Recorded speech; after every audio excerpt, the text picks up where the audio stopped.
ಸ್ನೇಹಿತರೆ, coffee time ಕನ್ನಡದ ಮತ್ತೊಂದು ಮಿನಿ ವ್ಲಾಗ್ಗೆ ನಿಮ್ಮೆಲ್ಲರಿಗೂ ಸ್ವಾಗತ. ಹೇಗಿದ್ದೀರಾ ನೀವೆಲ್ಲರೂ?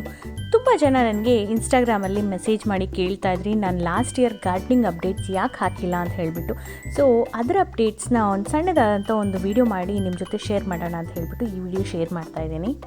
ನನ್ನ ಚಾನಲ್ನ ರೆಗ್ಯುಲರ್ ಆಗಿ ಫಾಲೋ ಮಾಡೋರಿಗೆ ತುಂಬ ಜನಕ್ಕೆ ಗೊತ್ತೇ ಇರುತ್ತೆ. ಟೆಕ್ಸಸ್ನಲ್ಲಿ ಹೋದ ವರ್ಷ ನಮ್ಮದು ಗಾರ್ಡನಿಂಗ್ನ ಫಸ್ಟ್ ಸೀಸನ್ ಅಂತ ಹೇಳಿಬಿಟ್ಟು ಝೋನಲ್ ಚೇಂಜಸ್ ಆಗಿರೋ ಕಾರಣ ಸಾಕಷ್ಟು ವಿಷಯಗಳನ್ನ ನಾನು ಲರ್ನ್ ಆ್ಯಂಡ್ ಅನ್ಲರ್ನ್ ಮಾಡಬೇಕಾಗಿ ಬರುತ್ತೆ.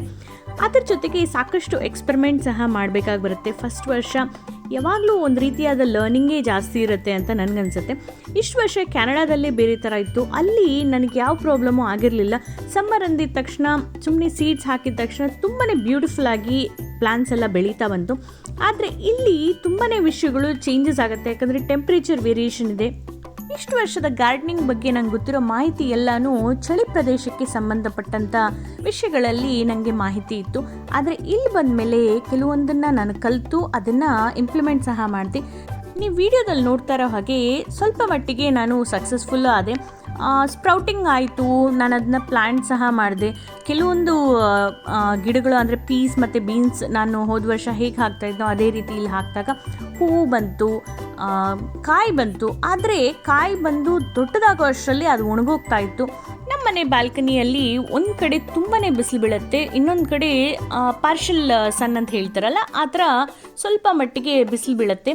ಆದರೆ ಸಮ್ಮರಿನ ಹೀಟ್ ಮಾತ್ರ ಇಲ್ಲಿ ತುಂಬಾ ಜಾಸ್ತಿ ಇದೆ. ಸೊ ಹಾಗಾಗಿ ಅದನ್ನು ಏನು ಮಾಡಬೇಕು ಅಂತ ನಾನು ಹೋದ ವರ್ಷ ಅದ್ರ ಬಗ್ಗೆ ತಿಳ್ಕೊಳ್ಳೋ ಅಷ್ಟೊತ್ತಿಗೆ ಸಮ್ಮರ್ ಮುಗ್ದೇ ಹೋಯಿತು ಸ್ನೇಹಿತರೆ.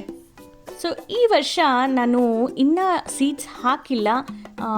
ಕೆಲವೊಂದು ಮನೆಯಲ್ಲಿ ಸ್ವಲ್ಪ ಚೇಂಜಸ್ ಇದೆ, ಅದನ್ನೆಲ್ಲ ಮಾಡಿದ್ಮೇಲೆ ನಂತರ ಈ ಗಾರ್ಡನಿಂಗ್ ಸ್ಟಾರ್ಟ್ ಮಾಡೋಣ ಅಂತ ಹೇಳಿಬಿಟ್ಟು ನಾನು ಇನ್ನೂ ಅದ್ರ ಕಡೆ ಹೋಗಿಲ್ಲ. 1 or 2 ವೀಕ್ಸಲ್ಲಿ ನಾನು ಅದನ್ನು ಮಾಡ್ತೀನಿ. ಅದು ಮಾಡಿದಾಗ ನಾನು ನನ್ನ ಇನ್ಸ್ಟಾಗ್ರಾಮ್ ಪೇಜಲ್ಲಿ ಕಂಟಿನ್ಯೂಸ್ ಆಗಿ ಅಪ್ಡೇಟ್ಸ್ ಹಾಕ್ತಾ ಇರ್ತೀನಿ. ಗಾರ್ಡನಿಂಗ್ ಬಗ್ಗೆ ಅಪ್ಡೇಟ್ಸ್ ಕೇಳಿದಂಥ ಎಲ್ಲ ಸ್ನೇಹಿತರು ಅಲ್ಲಿ ಚೆಕ್ ಮಾಡಿ. ಹಾಗೆ ಕೇಳಿದ್ದಕ್ಕೆ ತುಂಬಾ ಥ್ಯಾಂಕ್ಸ್.